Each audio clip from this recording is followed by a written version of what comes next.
c'est un peu compliqué parfois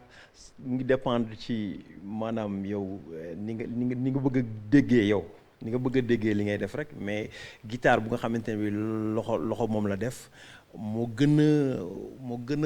a vivant quoi c'est-à-dire moo gën a voilà quoi yaa mooy mais li ma ci jaaxal mooy man damay utiliser IA léeg-léeg nga dégg ci ay émotions yoo xamante ne bi ci guitare parfois da nga naan waaw xam nga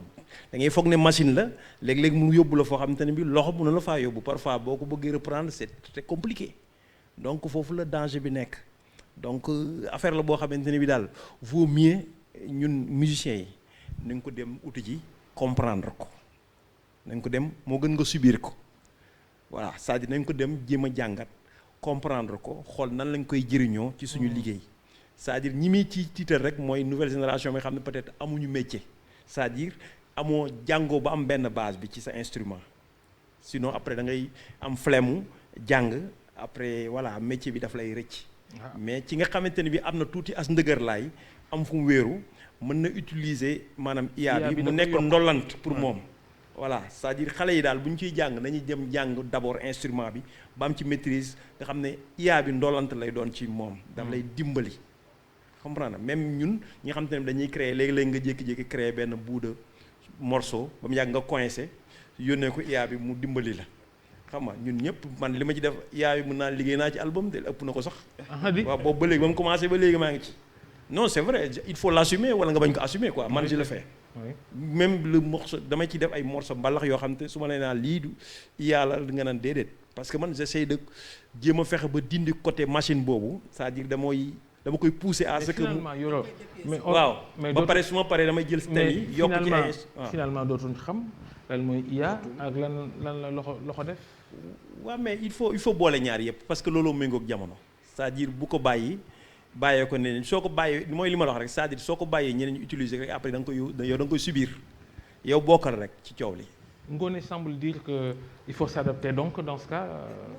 au fait man xam nga bi IA commencé dugg Sénégal nit ñi di ko dégg man c'est quelque chose que j'avais complètement refusé même bi internet démarré man j'étais pas intéressé je me suis dit que ne lii moom fi muy jëm xamuñu ko parce que ça va remplacer l'humain mais tey jii boo jëlee alaaji man xaw na ko brosser sànq ku dajale li ñëpp xam li ñëpp mën xam-xam yëpp yaa mën ñëpp loolu mooy dëgg nga jël xam-xamu Aziz jël bu Ngoné Ndour jël bu Babacar Fall jël bu ñëpp yaa mën ñëpp loolu mooy IA aujourd'hui c'est-à-dire que aujourd'hui avec l'intelligence artificielle sunu données yëpp mi ngi foofu lépp mi ngi foofu donc man des fois il m'arrive que par exemple ngay surfer ni ci réseaux sociaux yi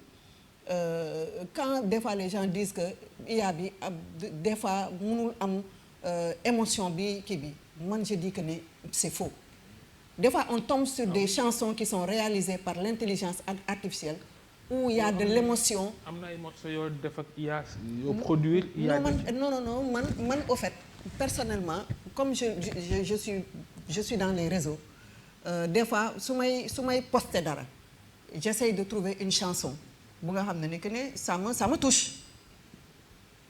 mais des fois nga tombe ci benn chanson IA bu nga xam ne ni daf la yóbbu fu sori c'est ça le fond du problème c'est-à-dire que l'IA les gens qui disent que IA mënul la toucher li nit bi di def mais li nit bi di def ku dajale li nit ñëpp mën yaa mën ñëpp aujourd'hui je pense que xaaral Babacar aujourd'hui je pense que Aziz xaw na ko wax ak Alaaji Man c'est essayer de voir comment réguler tout cela comment faire de telle sorte que les gens du ñu ñàkk seen liggéey comment Pac DJ sànq wax na que ne moom da koy utiliser pour gën a mën a gaawal liggéeyam yoro xaw na ko brosse sànq mais il y a beaucoup de gens qui ont entre-temps qui ont perdu leur emploi les musiciens qu'on utilisait dans les studios les musiciens qu'on utilisait dans les studios léegi gars yi ñu ci bari raccourci la ñuy def boo waree jël benn guitariste mu ñëw tegal la nga nekk ni IA bi mën na ki parce que je vais payer moins cher ay affaires yooyu moo tax mu boo xoolee yoro mi ngi nii artiste la xam na ne que ni musiciens yu bari ñëpp dem nañu immigré ñu ci bari immigré nañu parce que y a pas de l'économie y a plus d'économie les spectacles boo xoolee par exemple am na orchestre yu ci gën a bari yu nga xam ne ni que ne ñoo existé yore les mêmes musiciens yooyu da nga leen di compter ñu ci gën a bari ay nu mu tuddati ay requin lañu. fu ne da ngay kii da mooy jouer kii mooy jouer kii mooy jouer kii mooy jouer kii les gens sont en train les infographes ñi ngi ñàkk seen liggéey tey jii Pac DJ mii nga xam ne ni que ne c'est l'un des plus grands réalisateurs de clips il l'a un peu dit am na ñu nga xam ne ni que ne demain dañuy dugal seen kii mu génnal leen créer leen chanson créer leen seen vidéo ñu teg duñu soxla pour jël kii Pac DJ bu boobaa demain dina ñàkk liggéeyam ñun qui sommes les producteurs. Demain, il y a beaucoup de producteurs qui savent que même aujourd'hui, chez les plateformes yi nga xam ne que ñoom ñooy def streaming ñu ci bari tey jii aujourd'hui ñi ngi jéem a def seen ay chansons IA et que d'ailleurs il y a beaucoup de chansons IA qui sont sur les plateformes. Non ba pare li nga xam ne que ne moo gën a dangereux tey jii moom mooy que ne artistes ci jëm boppam sunu communauté bi il y a d'autres gens qui sont en train de ñi nga xam ne dañuy rax duñu ay artistes duñu dara seen biir kër lañ toog créer seen ay morceaux IA dugal ko ci plateforme pour mën a gérer pour ñu mën a gagner xaalis. C'est ça qui est dangereux. Même les journalistes sont en danger maintenant. Aziz, oui. waaw c'est vrai ah li ñuy wax yëpp man d'accord naa si mais dama bëgg a poser benn question musique ñaar la principalement déglu bi mooy l'écoute des enregistrements ak concert yi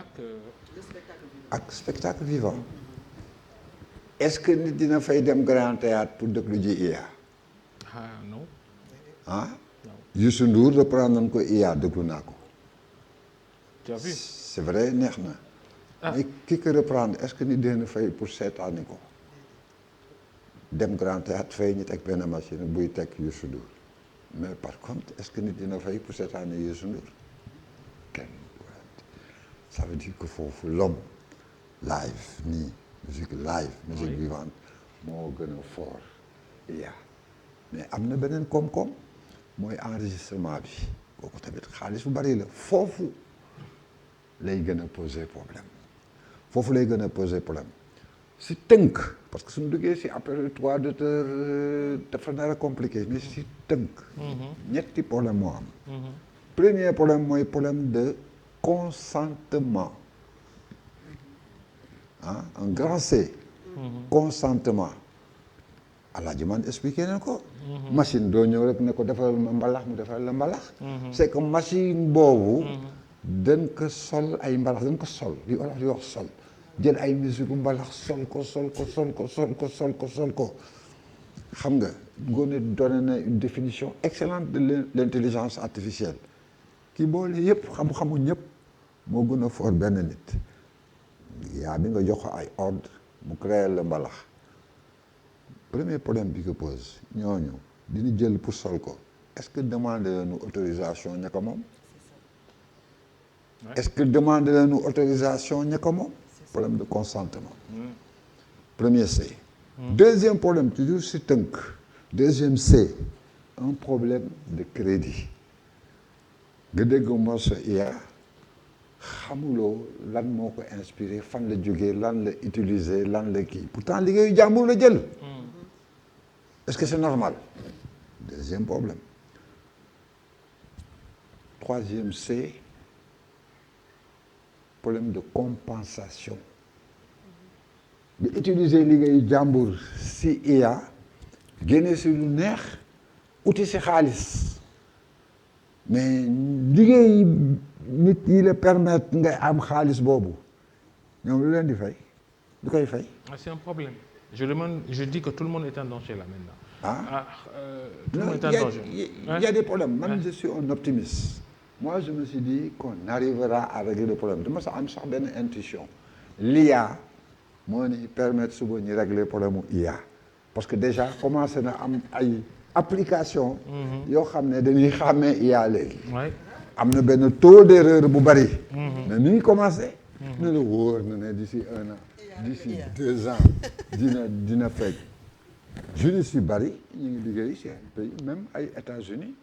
pour obliger les plateformes d'IA am dugal ci IA yi ay métadonnées ñu taggee ko pour mu am traçabilité pour soo xam ne dafa am liggéey boo xamee ne IA moo ko def ñi mun xam fan la jógee. Et je suis optimiste, je fais confiance en l'homme. Aziz Dieng, consultant au MPI. Sans que wax nga Youssou